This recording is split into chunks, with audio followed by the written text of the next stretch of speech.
Assalaamu calaykum waraxmatullaahi wabarakaatuh. Waa Cabdiqaadir oo idin soo dhawaada dhammaantiin. Waxaynu iska bilaaban doonaa casharkeenii barashada luqadda Ingiriisiga oo aynu maanta kaga hadli doono ereyada loo isticmaalo greetings.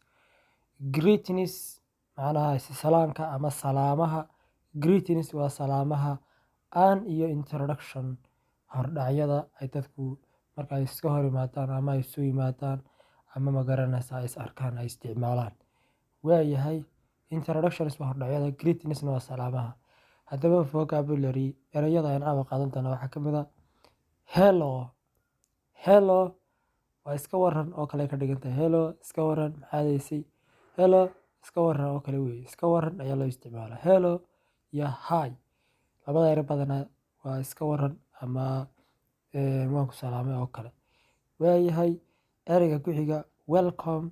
Welcome soo dhawow. Ereyga ku xiga good morning.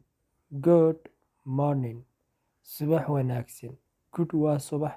Good waxa weeye cafwan waa wanaagsan. Morningna waa subax ayaa loo isticmaalaa. Marka good morning subax wanaagsan weeyaan. Morning waa subax, goodna waa wanaagsan. Good afternoon. Ereyga after horta kadib bay ahayd, marka noon iyada gelin baa la yidhaahdaa.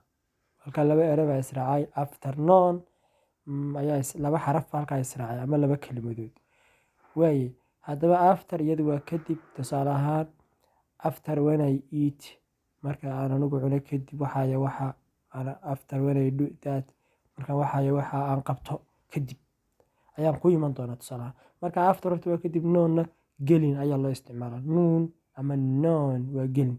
Marka labada erey marka isku tageen waa afternoon gelinka dambe weeyaan. Marka good afternoon waa galab wanaagsan oo kale. Galab wanaagsan maadaama gelin daba tahay.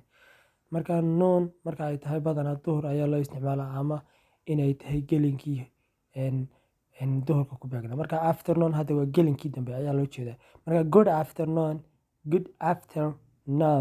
waa galab wanaagsan ama gelin dambe oo wacan. Good evening. Evening waa fiidka ayaa loo isticmaalaa. Marka good evening waa fiid wanaagsan. Goodbye nabadgelyo. Please fadlan. Thank you mahadsanid. Thank you noo la odhan karaa.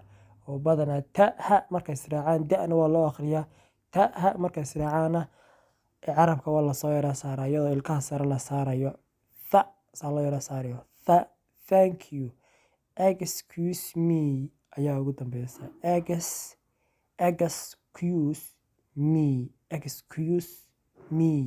Excuse waa iga raali ahow. Me aniga ayay micnaheedu noqonaysaa. So I hope you understood our lesson. Waxaan idin rajeynaa inaad fahanteen casharkeena. Your questions ask me if you have any question. Hadaad wax su'aalo qabtaan soo weydiiya. Don't hesitate ha aamusina oo hala aamusin su'aalaha. Marka waxaan I request for you haddii aad ka hesheen casharkeenan oo aad jeceshiina soo kordhino inaan ugu dhiirigelisaan weeyaan. Like, share it and kambalaalka aad furataan. So I hope you the best way to understand this lesson. Thank you.